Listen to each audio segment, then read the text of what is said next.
En esta noche tenemos la presencia de Morena Jovel, del doctor William Hoyos, a quienes agradecemos por haber aceptado nuestra invitación. Y sin más preámbulo, los dejo a ustedes, Morena, William. Muchísimas gracias por aceptar nuestra invitación y la sala es de ustedes.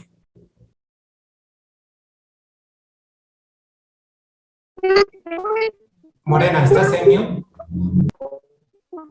Buenas noches, Cristian, gracias. Es un gusto para mí estar esta noche con ustedes ahora desde el otro lado, ¿verdad? Desde el otro rol. Es la primera vez que vamos a participar.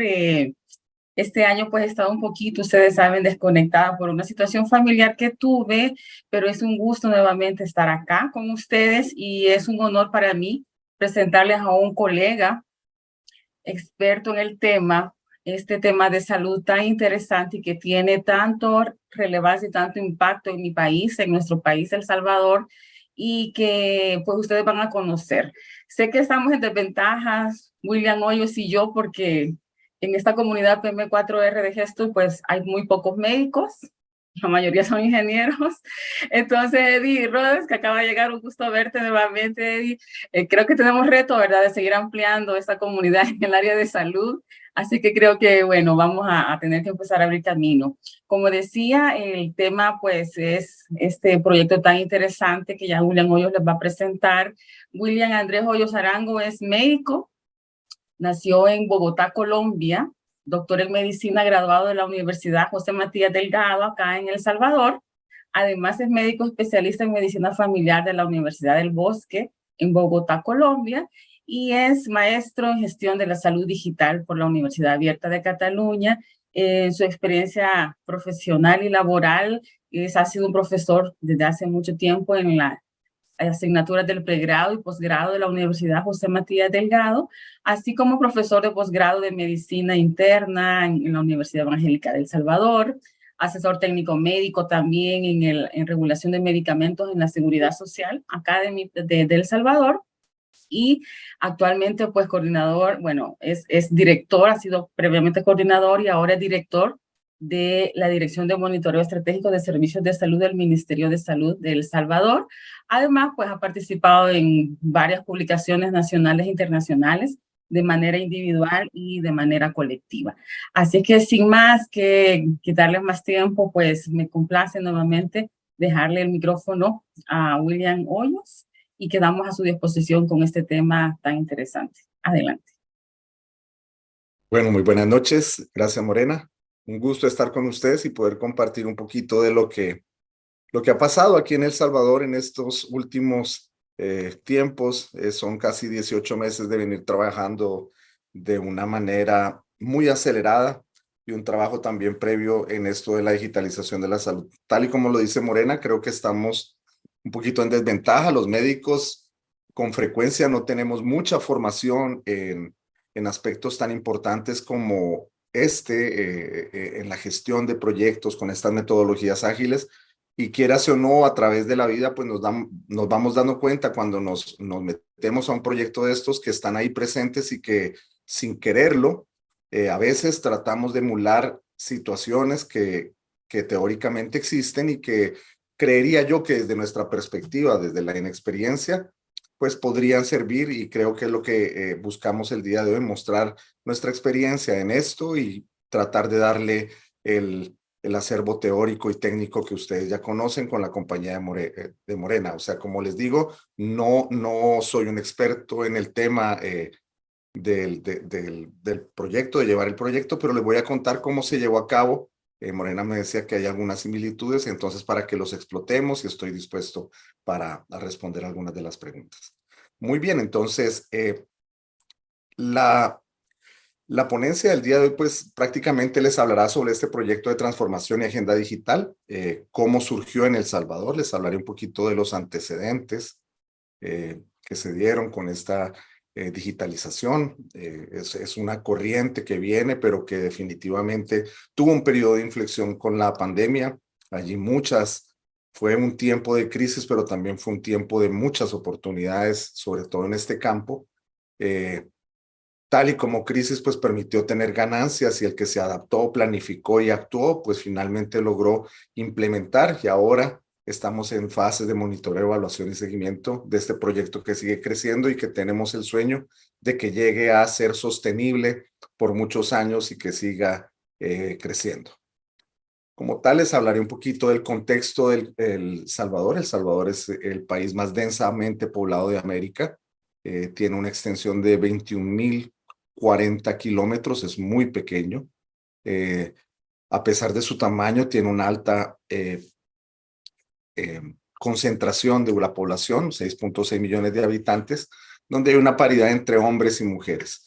Importante saber que el 61.7% reside en las áreas urbanas de la población y un 38.3% en las áreas rurales. Algo importante es que tenemos una población mayoritariamente menor de los 30 años, y eso hace que estas cuestiones de la transformación digital pareciera ser un terreno fértil, a pesar de que tenemos un gran índice de analfabetismo digital y tecnológico, pero creo que cuestiones como estas hacen que la población cada vez se haga más afín a cuestiones como esta. Otra cosa importante es que el Ministerio de Salud, o digamos nuestro sistema de salud en El Salvador, es un sistema que está compuesto por 9 actores. Principalmente está el Ministerio de Salud, que además de ser el ente rector, es un ente prestador disponible para brindar salud universal a toda la población.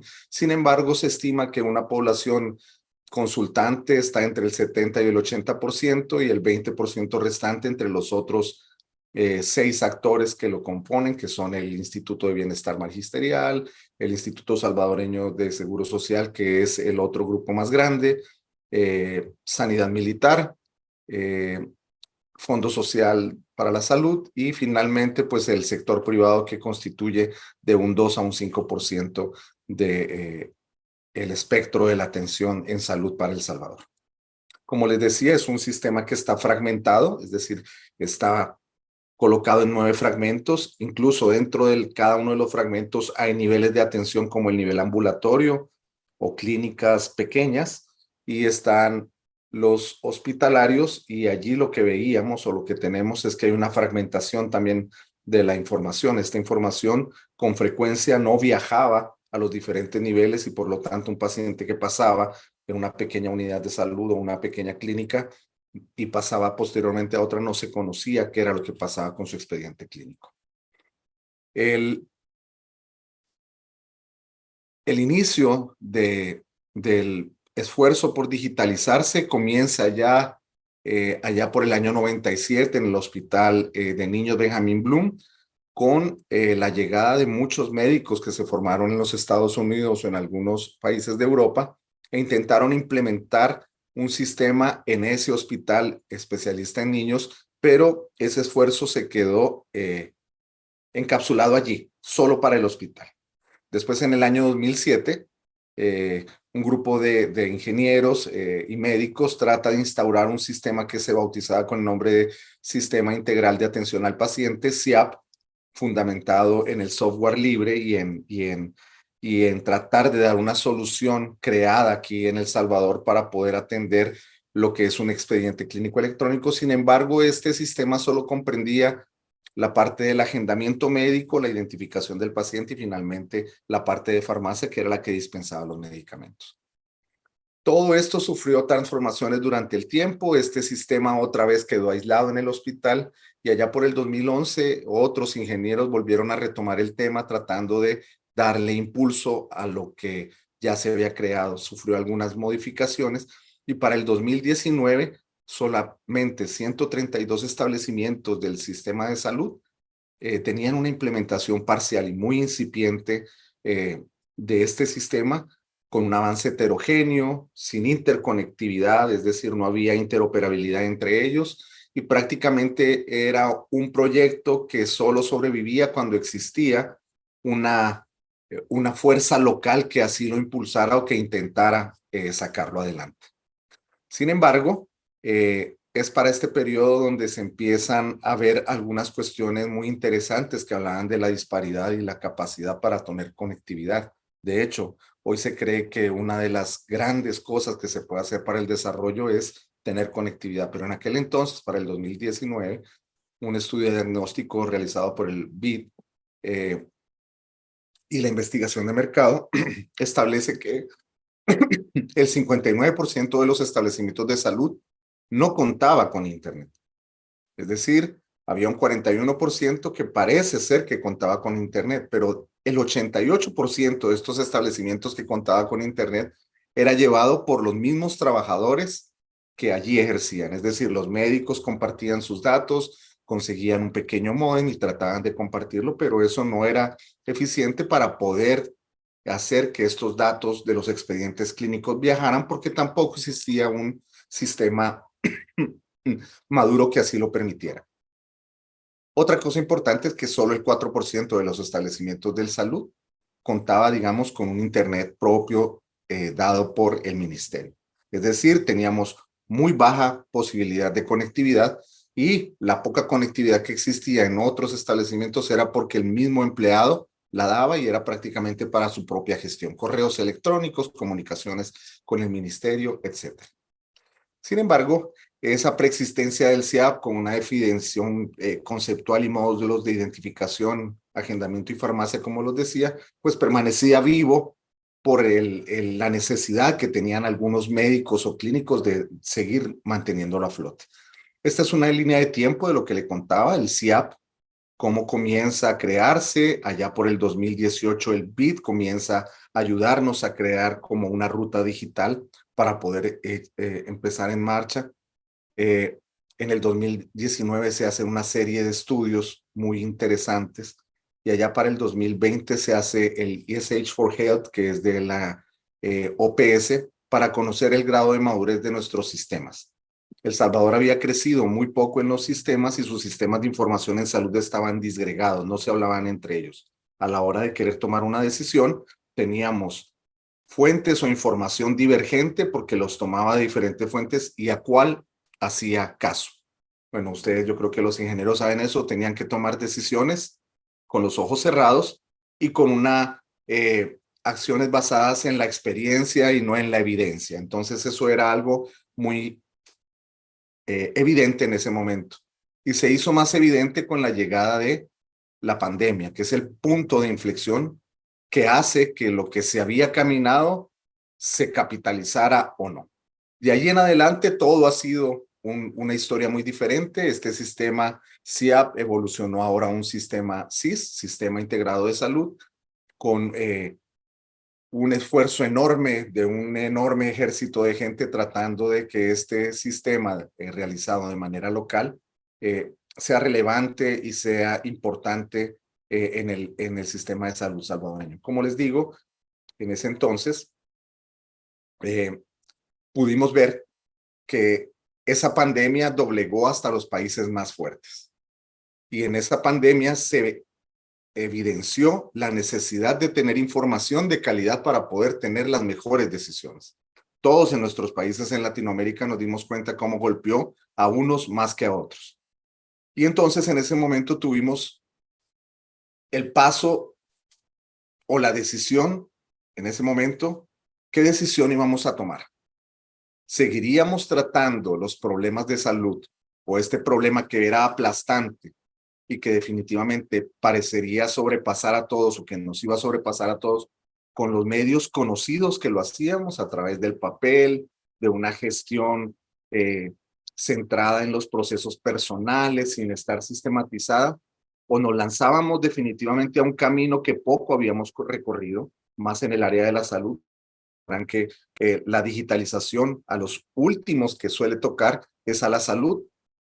Primero toca a los bancos, la parte económica, muchos de los procesos administrativos y de otras áreas que son importantes a la misma empresa privada, pero la salud, y menos en un ministerio de salud, es de los últimos aspectos que se digitalizan. Entonces, en ese momento, El Salvador vivía esa disyunción de saber hacia qué camino tomar. Un camino oscuro que no conocía, un camino que requería un nuevo diseño, plantearse retos que probablemente nunca habíamos tenido, crear una nueva solución para poder empezar a manejar estos pacientes de una manera eficiente y tratar de dar una resolución a un problema que definitivamente no tenía precedentes.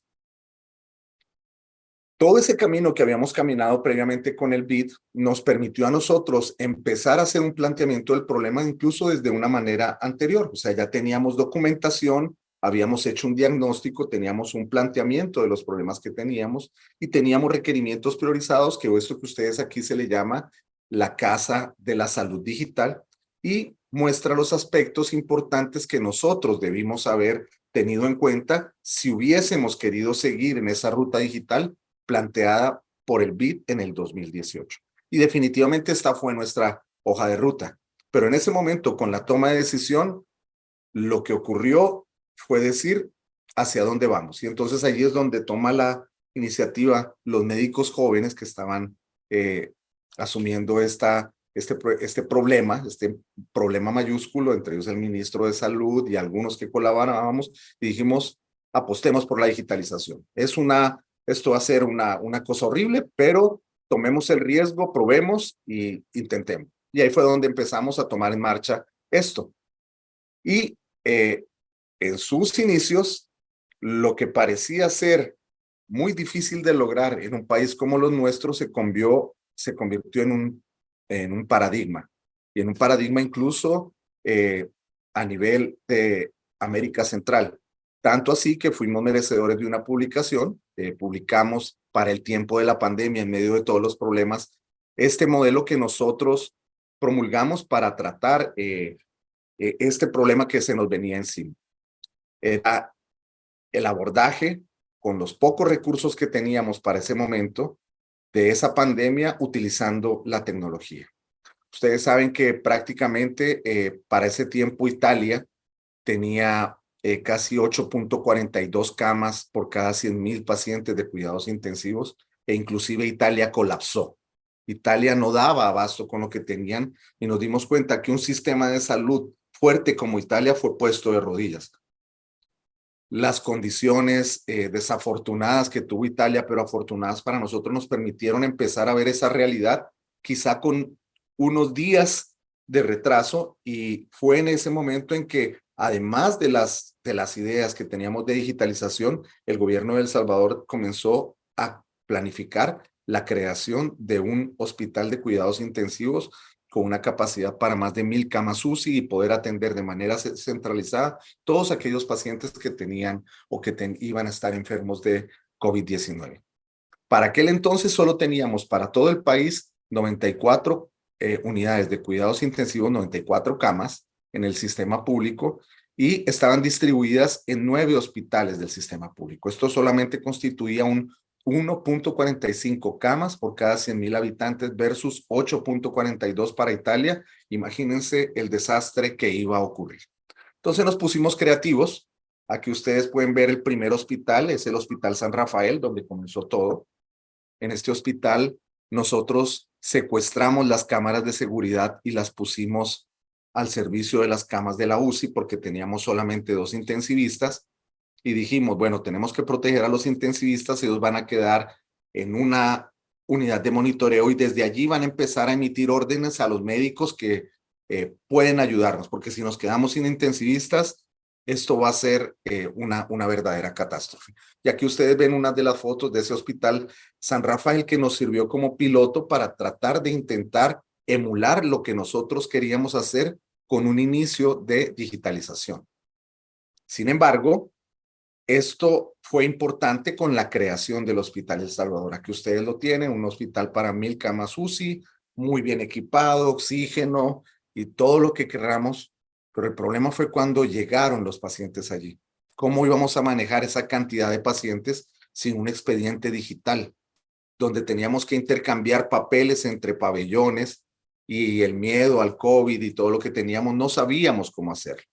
En la fase inicial llegamos a utilizar incluso hasta el famoso Google Docs porque no teníamos un sistema robusto.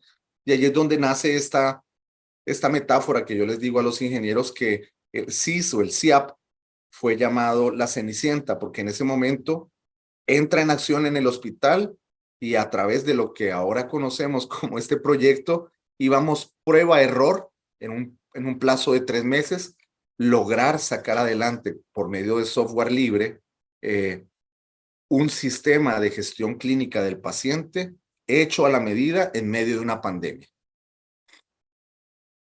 Los principales problemas que tuvimos, bueno, además de la tecnología, pero que allí ya se podía contar con una conexión de banda ancha excelente, dispositivos que el gobierno brindó para poderlos dar a conocer. Teníamos la falta del sistema que yo les menciono y también teníamos la parte de la gestión del cambio.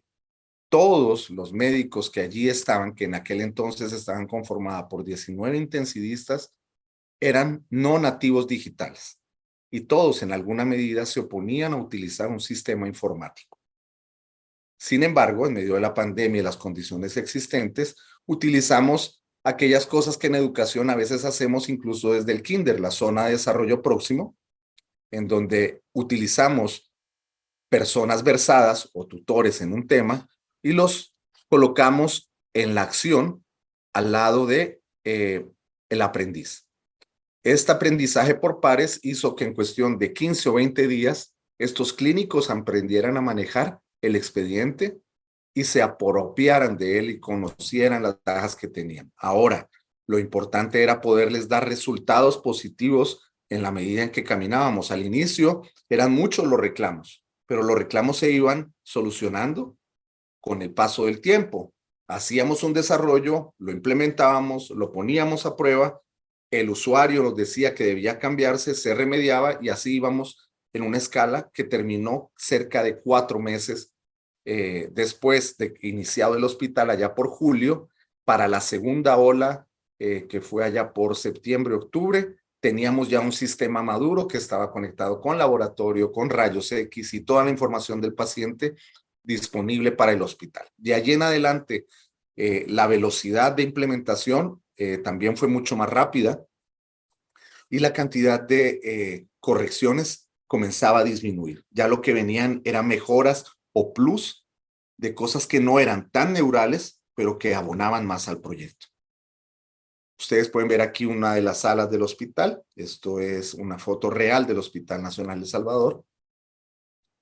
Y entonces leyendo me di cuenta de que existen términos que probablemente para ustedes sean muy comunes, y ese término del momentum que se ve en física, me di cuenta que también lo usan en los proyectos y lo usan en ingeniería y lo usan en administración.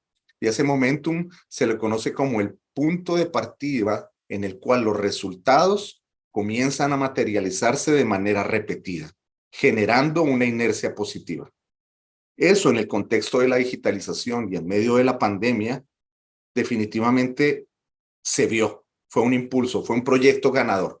Una vez comenzó a dar resultados de forma repetida y escalonada, hizo que el proyecto se constituyera dentro del mismo Ministerio de Salud como un proyecto campeón. Y esa fue la diferencia entre el éxito y el fracaso. No sé si recuerdan lo que les decía en un momento, que al inicio las condiciones no estaban dadas para que ese pequeño sistema implementado se diera y prácticamente permanecía vivo porque algunos entusiastas lo hacían. Aquí teníamos de la parte nuestra, de nuestra parte, a todos los clínicos que querían utilizar el sistema.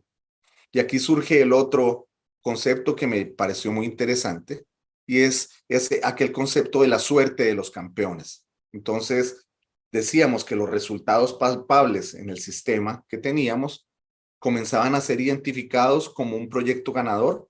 Y ahí fue cuando un tropel de personas internas, externas, cooperación internacional, otros usuarios del mismo sistema de estos actores que le decían, querían sumarse al proyecto. Dado la pandemia y la estabilidad que habíamos tenido, dijimos, bueno, debemos aprovechar este momentum. Y es aquí donde debemos saltar ya no solo al hospital, sino que la pandemia continúa, pero los pacientes están controlados. Ahora vamos a entregar este sistema a las clínicas y demás hospitales del país. Y es aquí donde esa ruta digital comienza ya a materializarse más en serio y empezamos a dar esta fase de implementación acelerada en la que se distinguían 3 fases. Hoy por hoy, al 2023, tenemos el cumplimiento de un 90% de esta ruta digital. Fue mucho más rápido de lo que pensábamos. Ese momentum que fue aprovechado con todas las condiciones que se dieron y la misma pandemia que permitió tener incluso hasta recursos para poder salir adelante, hizo que nosotros pasáramos del fortalecimiento de los cimientos a la edificación, expansión, y ahora en lo que tenemos como mejora y mantenimiento, que lo teníamos para 2024 y más. De hecho, nuestros asesores del BID decían que los procesos de digitalización en países de Latinoamérica o similares a los nuestros podrían tardar de 8 a 10 años, y nosotros prácticamente lo hicimos en 18 meses. Se tomaron en cuenta 6 esferas: la gobernanza y gestión, que es muy importante dentro del sistema informático o digitalización, la gestión del conocimiento, la gestión del cambio, la infraestructura, la infoestructura, los componentes y el sistema como tal, y las personas y cultura del país, que quiera ser uno en medio de la pandemia, esto fue, y con nuestro mecanismo, método de zona de aprendizaje próximo y aprendizaje por pares, fue diseminado de una manera rápida. ¿Cómo se hizo en el campo? Ya les voy a explicar. Estas son cada una de las explicaciones de la fase. No me quiero extender mucho para que después podamos hacer un tiempo de preguntas, pero son las 3 fases que les mencioné.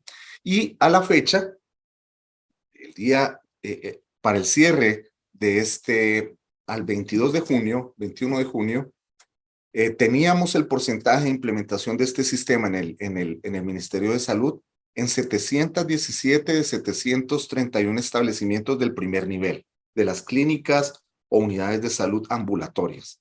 Eso constituye un 98% de implementación. Y en los hospitales, en 30 de 31 hospitales. Les mencionaba que había un hospital que comenzó la digitalización en el año 97. Este mismo hospital, por sus condiciones y la madurez de su sistema, hizo que lo tomáramos en cuenta de último, porque creemos que el reto aquí es ofrecerles un sistema mejor y más robusto que el que poseen para que ellos lo adopten. Y en este momento ya empezamos a implementar allí, estamos haciendo el proceso de implementación. La integración que tenemos en el Ministerio de Salud entre las clínicas ambulatorias hospitales es del 100%. Ya se unieron otros actores como el Fondo Solidario para la Salud, que ya tiene también implementados todas sus clínicas, el Instituto Salvadoreño de Bienestar Magisterial en un 50%, el ISRU, el Instituto Salvadoreño de Rehabilitación, en un 60%, y nos faltan 2 actores, que les decía que era el principal, después del Ministerio de Salud, que es el Instituto Salvadoreño de Seguro Social, que tiene cerca de un 20%. Este es el reto que tenemos ahora de expandernos hacia allá. Este es un pequeño mapa de El Salvador y ustedes ven, todos esos puntos son un establecimiento de salud a donde nuestro sistema ha llegado y ahora funciona tal y como les digo. ¿Cómo lo implementamos? Ustedes ven acá el aprendizaje por pares.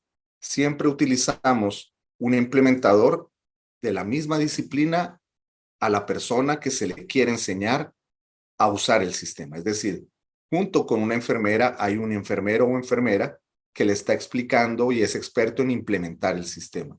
Junto con un médico, siempre habrá un médico explicando, y junto con un ingeniero de sistemas que está dentro del hospital, hay un ingeniero de sistemas para tratar de evangelizar y lograr que este sistema tenga una penetrancia importante.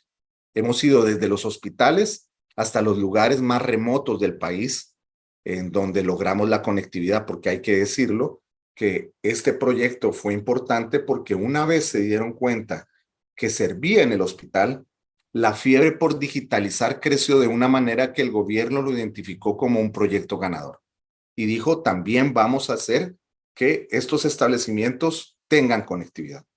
Los 17 establecimientos que hacen falta a la fecha son establecimientos que por su ubicación remota no permiten la llegada del Internet.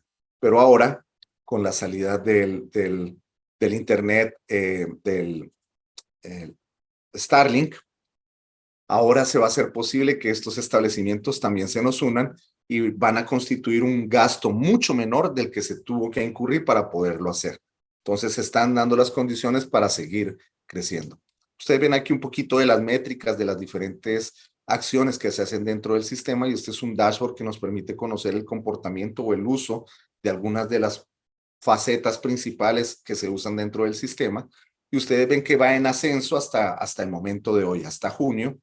Permanece el ascenso y todavía no llegamos a una meseta. Quiere decir que estamos en plena fase de implementación.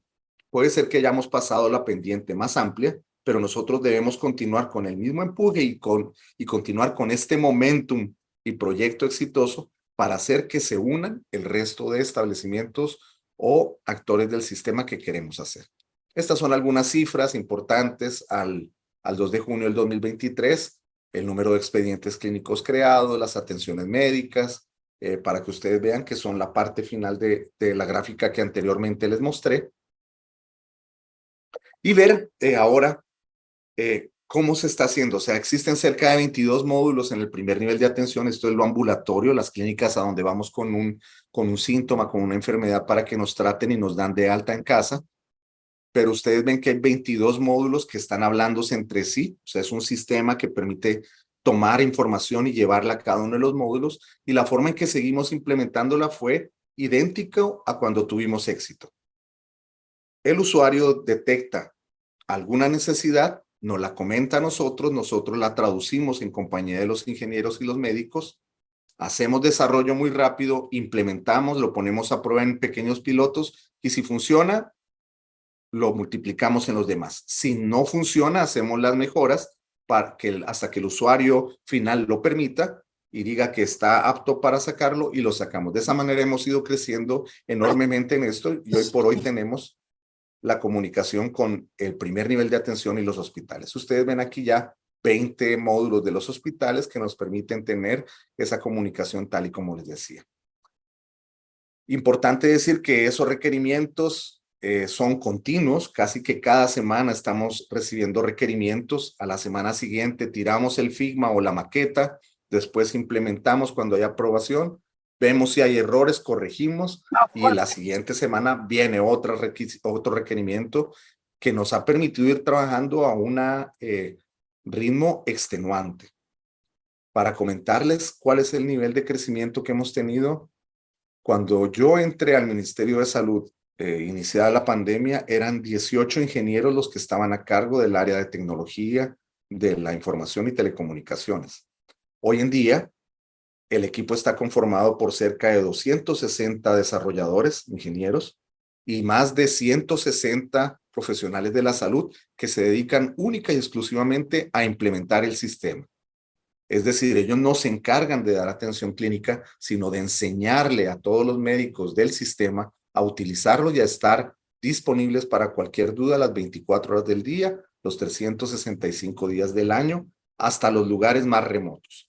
Cada día lunes sale una flota de 17, 18 transportes llevando estos equipos a todo el país con la meta de visitar cada establecimiento al menos 2 veces por mes para dar un seguimiento de lo que está ocurriendo en el terreno. Bueno, esto era lo que le decía, los equipos implementadores. Ahora, con la implementación, ahora tenemos un equipo de supervisores. De hecho, mi dirección, de la que Morena también es parte, somos parte del equipo, nos encargamos de hacer monitoreo, ya no solamente es decir, el sistema nos ha servido para hacer monitoreo de todos los aspectos que como dirección teníamos que hacerlo. Ahora el sistema nos da datos y nos permite tomar decisiones basadas en la evidencia, en el momento adecuado. Es decir, el proceso de digitalización que parecía ser solo un sistema, resultó ser un eje trazador que gracias a su momentum nos permite ahora hacer monitoreo de muchas más estrategias del ministerio diferentes solo a la digitalización. Y ahora tenemos ya el empoderamiento de equipos locales que se encargan de empezar a gestionar las fallas a nivel local para tratar de disminuir un poco la carga de la asistencia y monitoreo y empezarnos a centrar en el desarrollo de otras cosas como serán el hospital digital, fortalecer la telemedicina y otros proyectos muy grandes que se vienen dentro de poco tiempo. Ustedes ven, estas son algunas de las metas que se tenían para aquel entonces. Decíamos que para el 2024 solo deberíamos tener 200 establecimientos y tenemos 717, como les mencionábamos, cada uno con un servidor, es decir, que tenemos 700 y pico de servidores. Y todas estas metas han sido sobrepasadas porque el mismo proyecto fue consumiendo tanta energía y produciendo tantas cosas que ese momentum hizo que se manifestara de la mejor manera. Ahora trabajamos ya de la mano y como ejemplo de otros países. Recientemente nos visitaron de Paraguay. Ecuador quiere adoptar muchas de las medidas que tenemos, Honduras también. Vamos a otras cuestiones ya como el carnet de vacunación centralizado, el expediente clínico del ciudadano que sea publicado y manejado solamente por el paciente. Vamos a ir por un laboratorio regional de interoperabilidad para enseñar cómo manejar y pues este proyecto sigue creciendo. Así que gracias por su atención. Eso era más o menos lo que les cuento de esta aventura que ha sido la digitalización. Yo creo que ya Morena y yo podemos darles alguna respuesta. Yo desde la parte de la implementación, probablemente Morena desde la parte teórica del campo de su expertise. Así que muchas gracias por su atención. Quedo dispuesto a contestar preguntas si lo desean.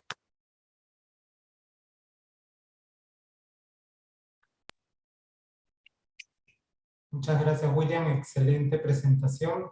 Básicamente han hecho un proyecto ágil con todas las herramientas, ¿verdad, Morena? Y veo casi en la cabeza, sí, un proyecto ágil. Y bueno, nada, invitarlos, amigos, a ver si alguien tiene alguna pregunta, por favor.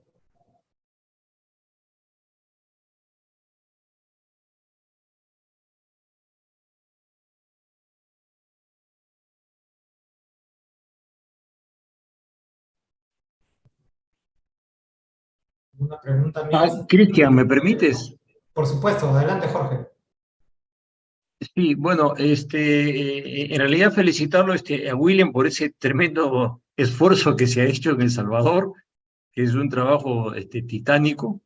Y yo lo que quería más bien preguntarle, sobre todo en el tema del personal, digamos, esto es un trabajo en donde, si bien es cierto, ha habido mucha, digamos, mucha ciencia, por decirlo de alguna manera, y un aspecto personal en el tema, sobre todo asistencial, es el personal, ¿no? ¿Y cómo fue la reacción, cómo manejó el tema, este tema con el personal, que digamos en el fondo fue un tema novedoso, digamos, ¿no?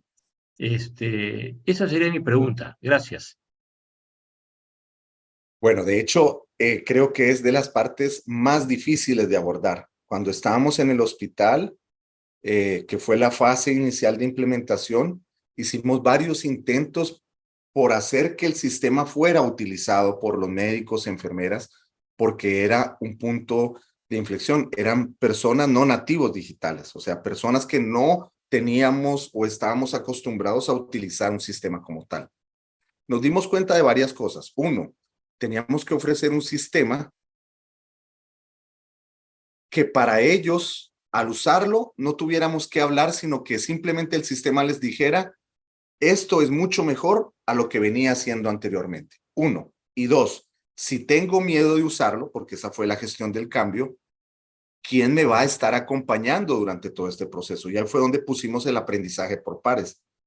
Estos médicos jóvenes recién graduados, que eran nativos digitales, que nacieron con su tablet o su dispositivo debajo del brazo en el momento del nacimiento, digamos que en 8, 10 días de entrenamiento previo sabía manejar el sistema y conocía hasta el último rincón. De hecho, ellos mismos nos han servido para ir mejorando el sistema en la experiencia del usuario.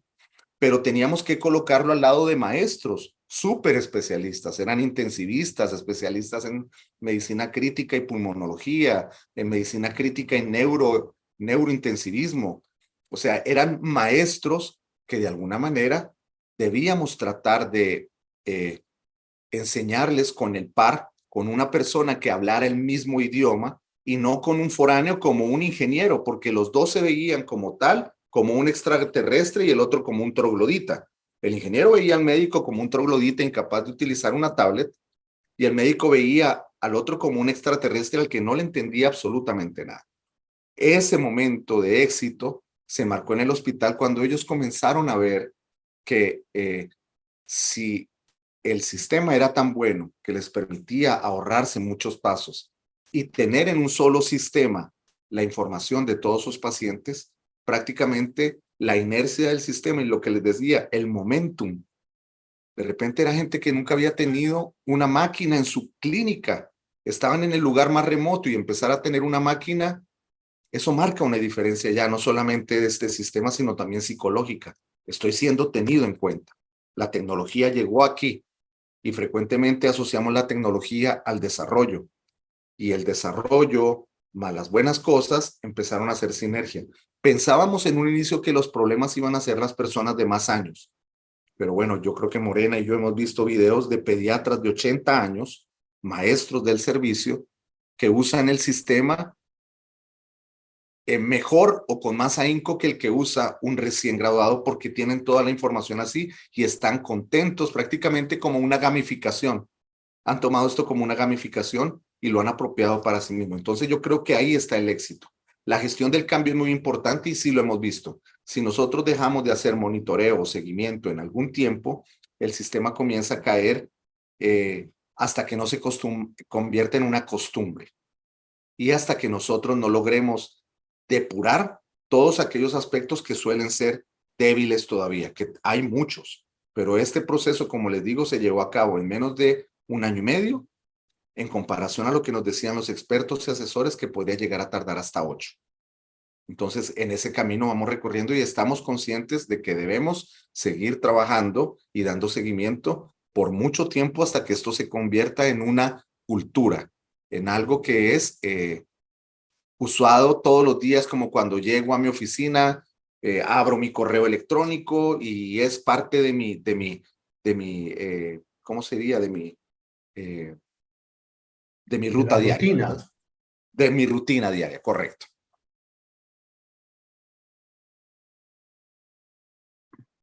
Felicitaciones, ¿ah? Gracias, gracias. Yo quería hacer una consulta. Sí, claro. Sí, sí, 2 preguntas. ¿Qué cosa consideras que haya sido clave en cuanto al respaldo que se haya tenido de las más altas autoridades? Y segundo, ¿cómo manejaron el tema de la firma digital o ustedes ya tenían instaurada la firma digital a nivel de todo el personal de salud? Esos 2 aspectos me gustaría si los pudieras abordar. Gracias. Claro.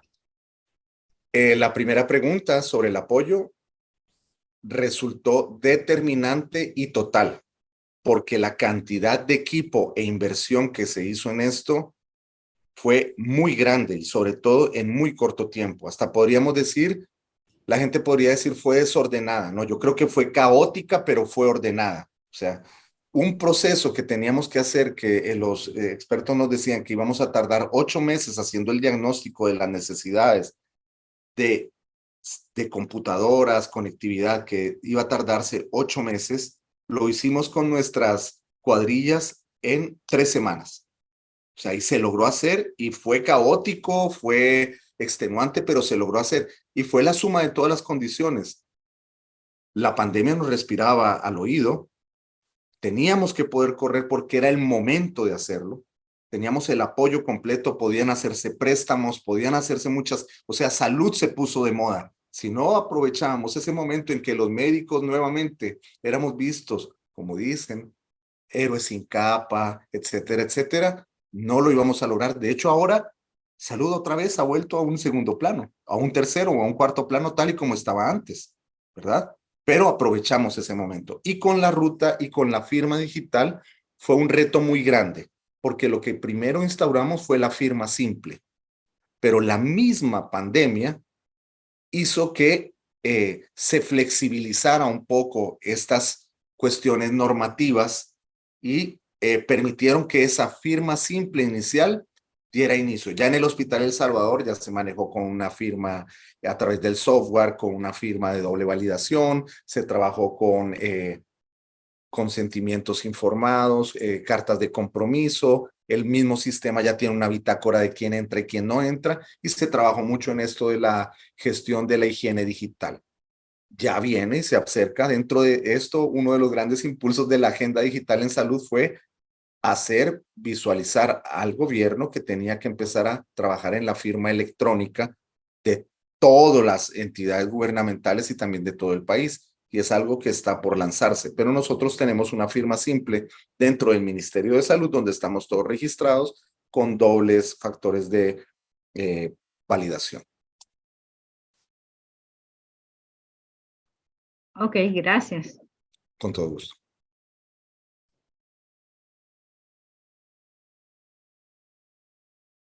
Excelente. Damos pase a una pregunta más o dos, si estuvieran por ahí.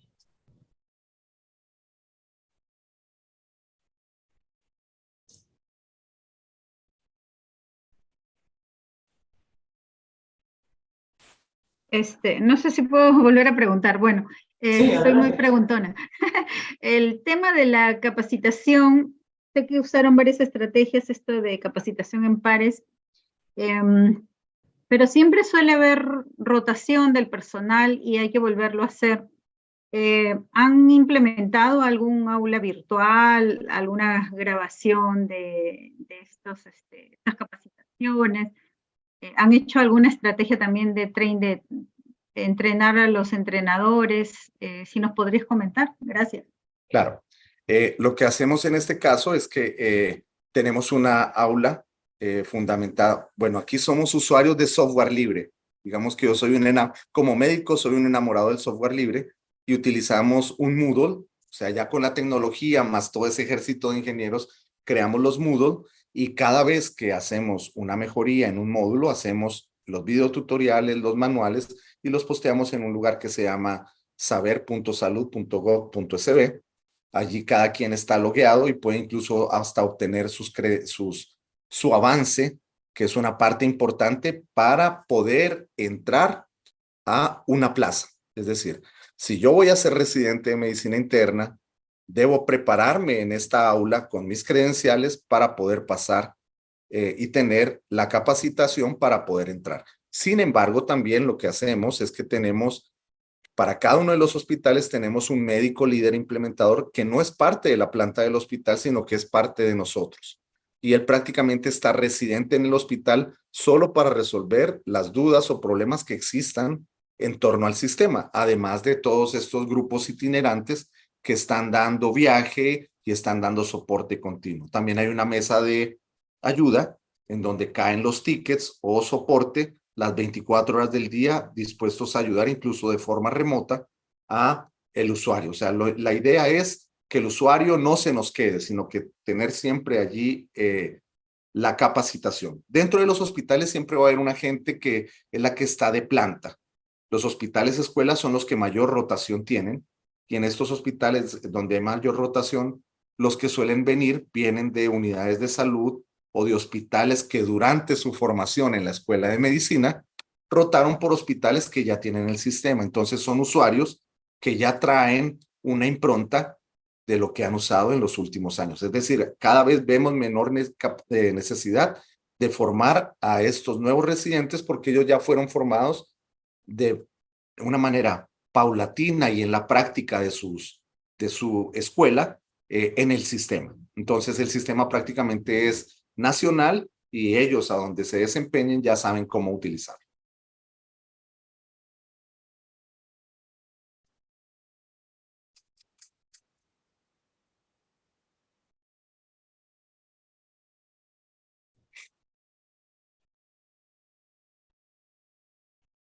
Excelente, William. Muchas gracias por la respuesta. Vamos a ver si tenemos una última pregunta, amigos.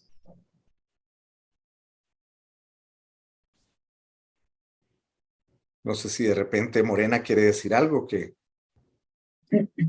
Bueno, sí, quisiera agregar que es un esfuerzo titánico, como decía William. Sin embargo, como todo proyecto, ¿verdad? También hay algunas situaciones relevantes, que es como el tema de la sostenibilidad. La sostenibilidad también es sumamente importante. Ustedes ya se mencionó, es una inversión millonaria la que se ha hecho. Por un lado, ¿verdad? De la parte desde el punto de vista presupuestario.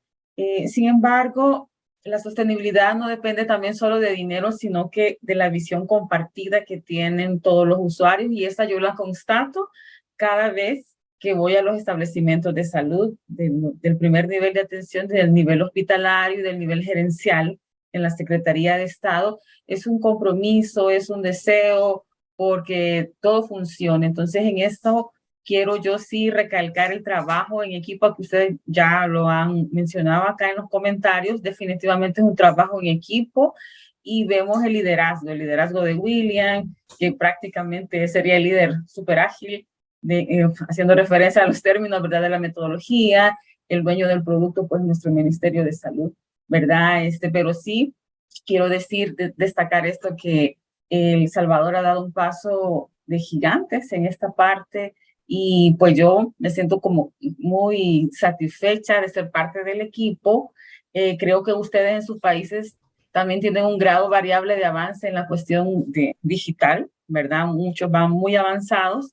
Nosotros, con las características que tenemos, pues también hemos tenido, digamos, dificultades serias, pero estamos caminando bastante, porque todo este proyecto ágil, responde, ¿verdad?, a toda una visión nacional, de un plan nacional, ¿verdad? Aquí no les hemos mostrado todo esto, pero sí responde también a un plan nacional de digitalización de todo el sector público. Y creo que es sumamente satisfactorio estar en los lugares, el trabajo de campo es muy interesante, y la parte del monitoreo y el acompañamiento con el personal es de las cosas que también nos dan toda esa retroalimentación para que funcione el sistema. Bueno, eso era porque tenían interés en saber cómo se había gestionado, ¿verdad?, toda esa fuerza, esa planta laboral, cómo se habían gestionado todos estos recursos humanos, que realmente es un esfuerzo grande y un trabajo en equipo. Eso, nada más.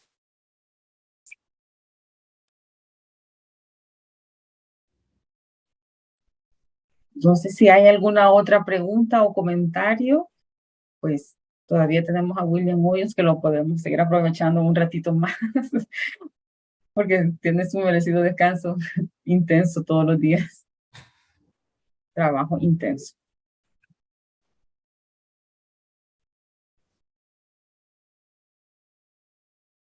Bien, yo aprovecho para hacerte una pregunta. Mencionaste en algún momento de Internet Starlink, que con eso van a poder llegar a los lugares más remotos. En algunas partes de nuestra geografía es similar.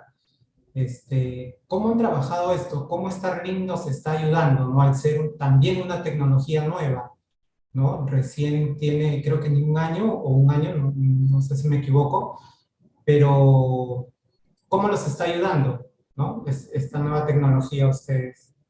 Bueno, aquí en El Salvador, es que quizá eso es una parte importante de esta gestión. Yo creo que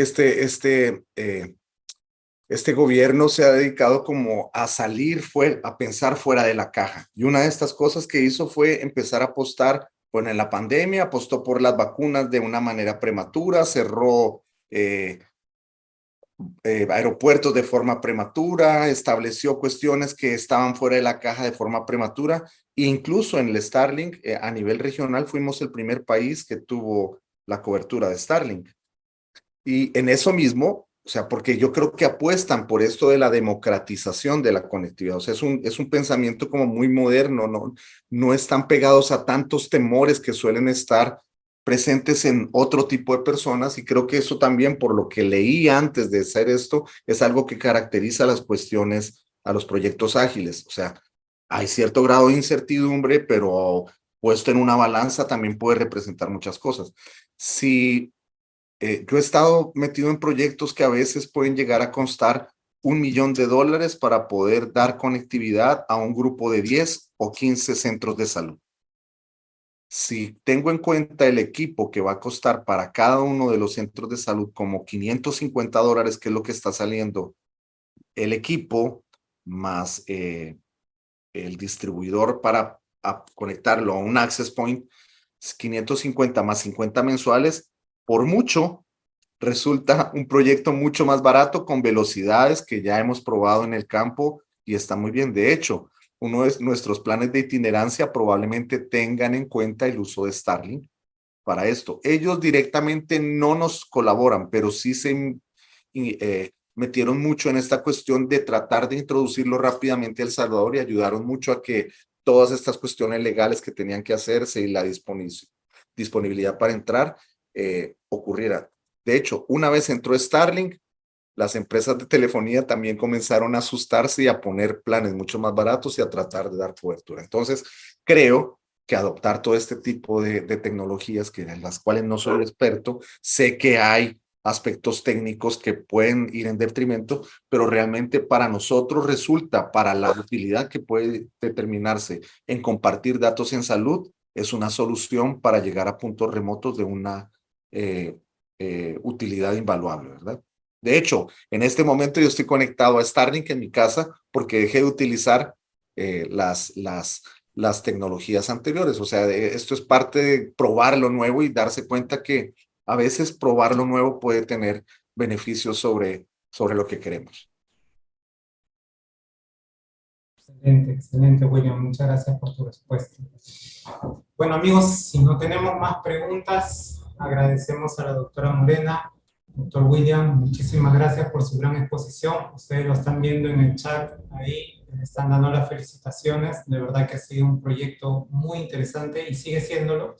Todavía se sigue implementando, viendo las mejoras. Y bueno, invitarlos también al doctor William a estar en estos webinars, que siempre por ahí también se dan algunos temas de salud. Tenemos de hecho aquí varias personas presentes que trabajan en esta rama. Una de ellas es Lucy, que está por ahí, por eso les hacía esas preguntas. Entonces, nada, agradecerles nuevamente por haber aceptado nuestra invitación a esta gran comunidad y esperemos que no sea la primera vez, que nos siga contando más adelante cómo les sigue yendo. Gracias, Morena, por haber aceptado esta invitación. William, nuevamente muchísimas gracias. Nuevamente muchísimas gracias, William, Gladys, José, Michelle, un gusto verte. Gracias, excelente, excelente. Muy bueno. Roberto, Fabián, Patricia, Lucy, Mario, muchísimas gracias a todos. Gracias, gracias. Chao, chao, chao.